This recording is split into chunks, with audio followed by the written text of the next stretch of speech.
Sejarah berkembangnya pacuan kuda Maesa Tompaso telah turun-temurun. Cerita berkembangnya pacuan kuda Tompaso awalnya hanya saling tantang-menantang antar pemilik kuda untuk mencari kuda siapa yang lebih baik. Lama-kelamaan, ajang ini dijadikan bahan taruhan antar pemilik dan penonton yang ada, dan biasanya bahan taruhannya yaitu milu jagung. Yang kalah akan memberikan 1 liter milu kepada pemenang.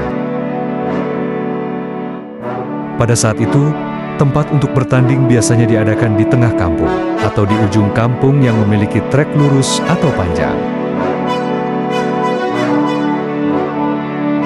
Kondisi trek pada saat itu masih sangat tradisional, di mana masih seadanya, yaitu hanya tanah, bukan pasir. Dan pada saat itu, belum ada gate, jadi semua kuda harus bersiap di tempat start dan berlari sekencang mungkin ke tempat finish yang telah ditentukan. Kemudian seiring berjalannya waktu, semakin banyak pemilik kuda yang datang, sehingga semakin banyak kuda yang ikut bertanding. Karena semakin sering dan banyaknya kuda dalam pertandingan, tidak jarang ada insiden kuda saling senggol, sehingga kuda keluar dari lintasan. Kejadian ini terus-menerus terjadi yang pada akhirnya, kuda-kuda yang keluar lintasan itu tidak sengaja membuat trek baru, sehingga berbelok memutar arahnya. Jalur baru itu pun diikuti kuda lain, yang awalnya tidak sengaja mengikuti jalur itu. Maka dari itu, terbentuklah model trek berputar, di mana para kuda dan joki akan memutari trek, yang dimana titik awalnya adalah start tempat semua kuda berkumpul dan finishnya akan kembali di titik itu juga. Sekitar tahun 60-an, arena pacuan kuda Tompaso sudah mulai menyelenggarakan event-event pacuan lokal yang masih tidak resmi. Tapi pada saat itu juga sudah mulai dihadiri kuda-kuda dari kecamatan lain seperti Air Madidi dan Tonsea. Lalu trek yang digunakan juga sudah berbentuk lingkaran dengan panjangnya kira-kira 600 meter. Event-event tersebut biasanya hanya menjadi ajang persiapan atau latihan jika nanti akan diturunkan dalam event resmi agar dapat bersaing dengan kuda-kuda daerah lainnya. Pada tahun 1967 hingga 70-an, masa di mana pemerintahan I. Victor Worang menjabat sebagai gubernur, beliau membuka resmi arena pacuan di Manado, Air Madidi, Suaan, Kolongan, Manembo-Nembo, Kakas, dan Tompaso, di mana hal ini dilakukan untuk lebih menarik lagi minat masyarakat Minahasa pada pacuan kuda. Mulai dari situ, seiring meningkatnya minat dan antusias masyarakat terhadap pacuan kuda, event-eventnya pun hampir sering diadakan setiap bulan, dan terbukti masyarakat yang datang untuk menonton semakin banyak dari sebelumnya. Pada masa ini juga, pacuan Tompaso mengalami perkembangan yang cukup pesat, sehingga memicu berbagai kalangan untuk menonton, bahkan memiliki kuda. Masuk di tahun 70-an, arena pacuan Tompaso sudah mulai menyelenggarakan event pacuan resmi dan sudah mulai memakai gate start. Event-event ini banyak dihadiri kuda-kuda lokal dari berbagai daerah di Minahasa seperti Air Madidi, Tonsea, dan Manado. Kondisi arena pada saat itu masih tergolong sangat tradisional, di mana tribun yang masih terbuat dari kayu dan seng, sedangkan trek yang masih menggunakan tanah, dan pagar pengamannya juga masih menggunakan bambu, serta jarak treknya pun masih sama sekitar 600 meter. Masuk di tahun 80-an, pada saat event pacuan berlangsung, tidak jarang juga para penonton datang untuk menonton. Dan lama-kelamaan, penonton semakin bertambah dan semakin banyak. Sehingga pada tahun 1980 sampai 1985, saat Gubernur G. Harimantik menjabat, dan pada tahun 1982 sampai 1987 saat Bupati Alex Lelengboto juga menjabat. Tepatnya pada tahun 1984, mereka memutuskan membeli lahan yang berada di antara desa Pinabetengan dan Tompaso untuk dijadikan gelanggang pacuan kuda, yang sebelumnya dijadikan tempat pacu pada saat itu. Pada waktu itu tanah-tanah yang berada di tempat tersebut dibeli oleh pemerintah dengan ganti rugi uang kepada para pemilik tanah. Kemudian tanah-tanah yang sudah dibeli itu diratakan dengan alat-alat berat. Pada proses pembangunannya di tahun 1984, jarak lintasan yang sebelumnya masih 600 sampai 800 meter, diperpanjang menjadi 1.600 meter. Hal ini dimaksudkan agar joki-joki yang menunggangi kuda bisa memaksimalkan potensi kuda. Ada cerita unik dalam proses pembangunan pacuan kuda Tompaso. Pembangunan pagar beton yang melingkari arena pacuan Tompaso itu adalah perintah langsung dari Bapak Bupati Alex Lelengboto, yang dimana beliau memberikan tugas kepada setiap kecamatan di Minahasa untuk membangun pagar beton di pacuan Tompaso. Jadi tiap kecamatan diberikan jatah 50 meter untuk membangun pagar tersebut. Kemudian masuk di periode 1990-an, sekitar masa di mana Gubernur Every E. Mangindaan menjabat, dan Ketua Pordasi Bapak Dotulong. Event-event resmi sudah lebih sering diadakan. Bahkan pada tahun 1995, event resmi bisa sampai 6 kali. Dan di masa pemerintahan inilah yang dikenal sebagai masa keemasan pacuan kuda Sulawesi Utara, khususnya Tompaso. Hal itu dibuktikan dengan Sulut menjadi juara umum di tahun 1997 di kejuaraan Soeharto Cup. Fakta menarik, sebelum Sulut menjadi juara umum Soeharto Cup 1997, gubernur pada saat itu menjanjikan hadiah kepada para joki jika ada yang menjadi juara. Tidak tanggung-tanggung, hadiah yang dijanjikan saat itu sangat fantastis. Inilah hadiah yang dijanjikan gubernur saat itu. Juara 1 hadiah sebuah rumah panggung yang berada di Woloan Tomohon, dan pemenang bebas memilih tipe rumah yang diinginkan. Juara 2 hadiah 1 motor, dan juara 3 hadiah uang tunai. Inilah yang membuat para joki terbakar semangatnya, sehingga mendominasi kejuaraan Soeharto Cup 1997. Pada masa ini juga adalah kejayaan steward, kebanggaan Tompaso, yaitu Bapak Bert Supit. Bapak Bert Supit seperti Tonaas di berkuda Tompaso, sehingga beliau lama menjadi steward di Pordasi Pusat, dan beliau sangat disegani dan dihormati banyak orang. Masuk di tahun 1998 sampai 2005, pada masa kepemimpinan Pordasi Pak Yori Kumurur, semakin banyak orang-orang besar memiliki kuda dan hobi kuda pacu. Yang unik di periode ini, event pacuan diselenggarakan menggunakan kupon, dan pesertanya bukan hanya kuda pacu, tapi kuda-kuda induk yang ada di peternakan, atau yang hanya ikat-ikat di kebun. Lalu ada kelas lokal, kuda kecil atau kuda benti yang hanya jarak 400 meter. Di penghujung periode ini, yaitu di tahun 2005, masa di mana kuda-kuda milik Bapak Imba mulai sering ikut berlomba di pacuan kuda Tompaso.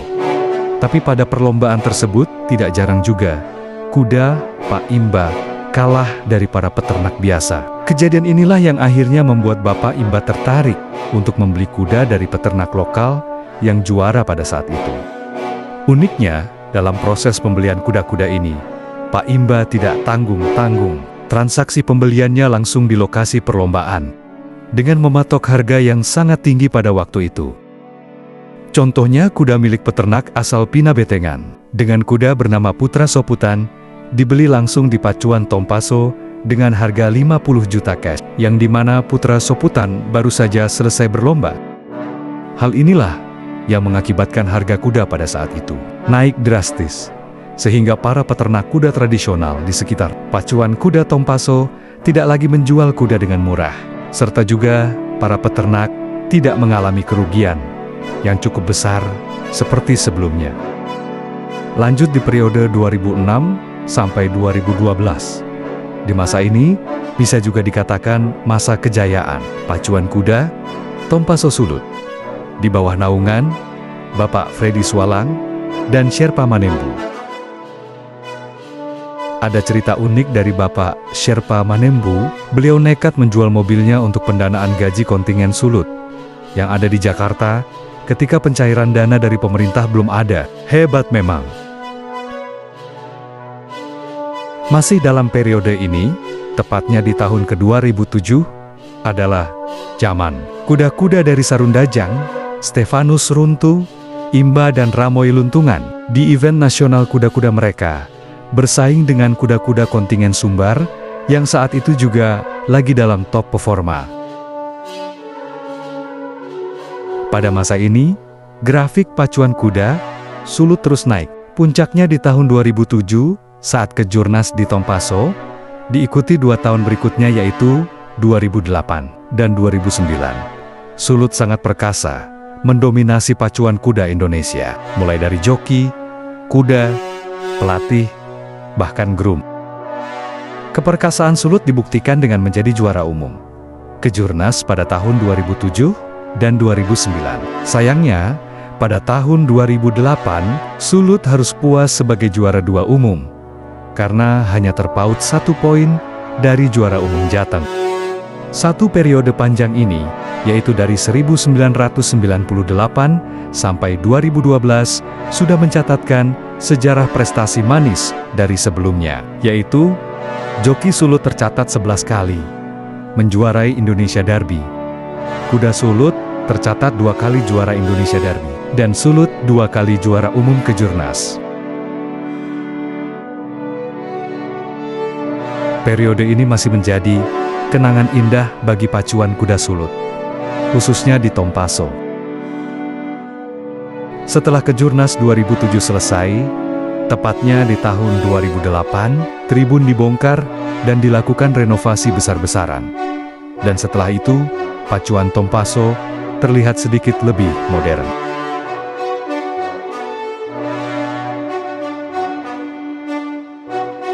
Masuk di periode 2013 sampai 2017, masa di mana Bapak M. Onibala memimpin awal kepemimpinan yang bagus, sehingga Kejurnas Seri 2 bisa diadakan di pacuan Tompaso. Sejak terakhir kalinya, Kejurnas di Tompaso di tahun 2007. Pada tahun 2014, pacuan Tompaso renovasi besar-besaran, dari trek, gerbang masuk sampai kandang-kandang. Panjang trek berkurang dari 1.600 meter menjadi 1.580 meter karena trek diperlebar. Renovasi ini bentuk persiapan pacuan Tompaso untuk menjadi tuan rumah Kejurnas 2014 seri kedua.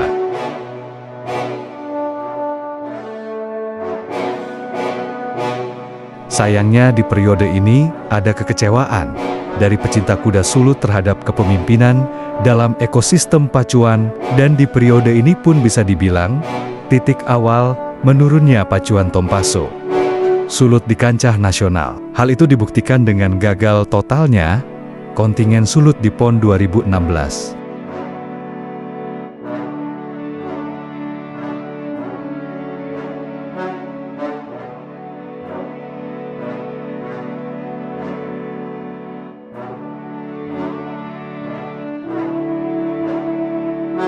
Bentuk kekecewaan itu melahirkan SHROC, Sulut Horse Racing Owners Club. Dimulai dari September tahun 2016, SHROC yang disupport oleh Pak Gubernur Oli Dondo Kambe menjadi penyelamat pacuan Tompaso Sulut. Dalam kurun waktu 3 tahun bersama SHROC, ekosistem pacuan Tompaso menjadi sangat baik sekali. Dari pelaksanaan event-eventnya, yang tiap event ada sekitar 80-90 ekor kuda yang ikut, antusias penonton yang padat di tribun, hingga lintasan yang sering dirawat.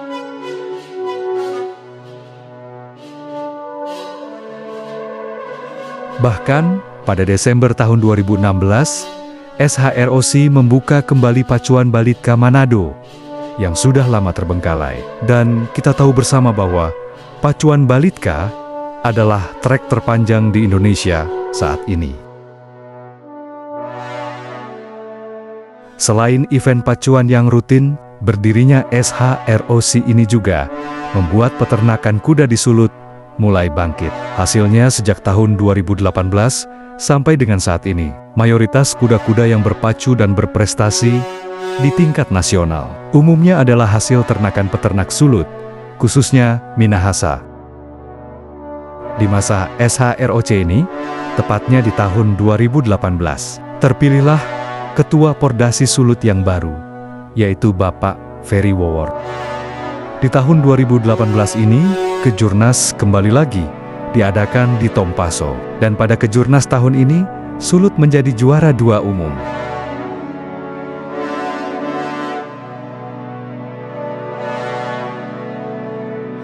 Para pemilik kuda, joki, dan bahkan para penonton sudah merasa inilah kebangkitan pacuan Tompaso. Tapi, bagai mimpi buruk di siang bolong, ekosistem yang bagus ini tiba-tiba hancur. Karena wabah COVID, semua kegiatan terhenti dan mengakibatkan orang-orang yang terlibat di dunia kuda Sulawesi Utara vakum. Bahkan setelah COVID, yaitu di tahun 2020 sampai 2021, keterpurukan pacuan Tompaso terus berlanjut. Pacuan Tompaso minim event dan hanya sekedar menggelar latihan bersama.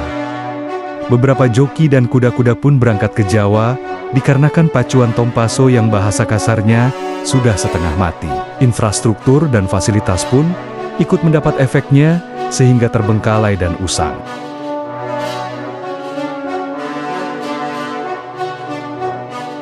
Salah satu cerita sedihnya juga, banyak stable pacu Sulut yang tidak mampu bertahan di masa ini sehingga tutup. Tapi ada beberapa stable juga yang mampu bertahan sampai sekarang. Dan bisa dikatakan juga, di rentan tahun ini, beberapa peternak kuda Sulut tidak terlalu merugi, melainkan untung, karena menjual kuda-kuda mereka ke Jawa. Masuk di tahun 2022 sampai 2025, bisa dikatakan, ini adalah titik terendah pacuan Tompaso Sulut. Bahkan sangat sedih sekali, karena melihat antusias masyarakat, yang turun sangat-sangat drastis terhadap pacuan Tompaso. Jika dulu, sekelas anak SD saja sudah tahu apa itu pacuan kuda, sekarang sekelas mahasiswa banyak yang tidak tahu pacuan kuda. Bahkan menonton pacuan kuda saja hampir tidak pernah. Di rentang tahun ini, masih dalam kepemimpinan Bapak Ferry Wowor. Dan tepatnya di tahun 2022, di tengah segala kekurangan yang ada, secara mengejutkan, Sulut berhasil menjadi juara umum Kejurnas 2022, sekaligus mengakhiri puasa gelar selama 13 tahun. Poin Sulut sudah terlalu jauh di atas.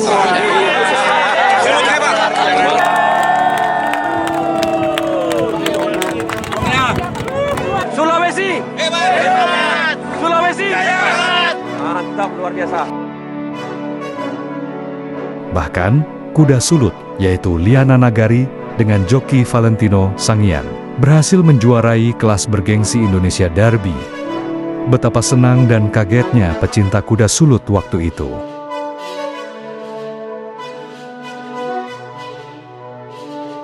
Lalu di tahun berikutnya entah apa yang merasuki kontingen Sulut, tahun 2023, Sulut kembali menjadi juara umum Kejurnas dengan kondisi dan persiapan yang masih sama, hanya seadanya saja. Hasil perjuangan kami. Jadi konsisten mengikuti kejuaraan membawa pimpinan Ibu Ketum. 2 tahun berturut-turut kami menjadi juara umum. Mantap. Mantap. Nah. Ini menjadi kebanggaan yang sangat-sangat besar, mengingat keadaan dan kondisi pacuan Tompaso Sulut yang memprihatinkan. Tapi Sulut bisa back-to-back juara umum Kejurnas 2022 dan 2023. 2 tahun dengan prestasi yang memukau, membuat rasa yang dulu muncul kembali, yaitu perasaan, apakah ini kebangkitan kembali pacuan Tompaso Sulut? Tapi sayang, di tahun berikutnya tahun 2024, pacuan Tompaso stuck hanya berjalan di tempat, tidak adanya perawatan fasilitas infrastruktur, dan hanya bertahan dengan kegiatan latihan bersama, menyusul 2 event kecil di akhir tahun. 2024 bisa dikatakan adalah titik terendah pacuan Tompaso. Tapi di sisi lain, tahun 2024 ini banyak joki dan kuda Tompaso yang berjuang di tanah Jawa. Contohnya kuda hebat bernama Milor, juara di kelas Derby pada event Piala Ketua Umum PP Pordasi 2024, mengalahkan kuda-kuda hebat dari stable besar di Indonesia. Dan tercatat 80% joki yang turun pada event itu adalah joki Sulut Alumni Pacuan Tompaso. Kemudian masuklah kita di tahun 2025. Di tahun ini kondisinya masih sama seperti tahun 2024, yaitu kondisi lapangan yang buruk dan jumlah kuda yang sedikit. Awal tahun 2025 ini dibuka dengan berbagai rasa yang tercampur aduk. Hal itu karena Pacuan Tompaso kehilangan kuda hebat saat berjuang di Jawa, yaitu kuda Millard yang mengalami insiden parah di 50 meter terakhir sebelum finish, setelah sebelumnya hampir juara di kelas bergengsi Jateng Derby. Tapi, melalui insiden ini, banyak masyarakat yang menaruh simpati dan menarik kembali antusias masyarakat yang hilang terhadap pacuan kuda sulut, khususnya Tompaso. 1 Maret tahun 2025, event Millard Memorial Cup. Event ini akan menjadi saksi kebangkitan pacuan Tompaso. Walaupun terbilang hanya event kecil dan seadanya, tapi penonton saat itu memadati tribun. Bahkan banyak penonton yang datang dari luar Minahasa.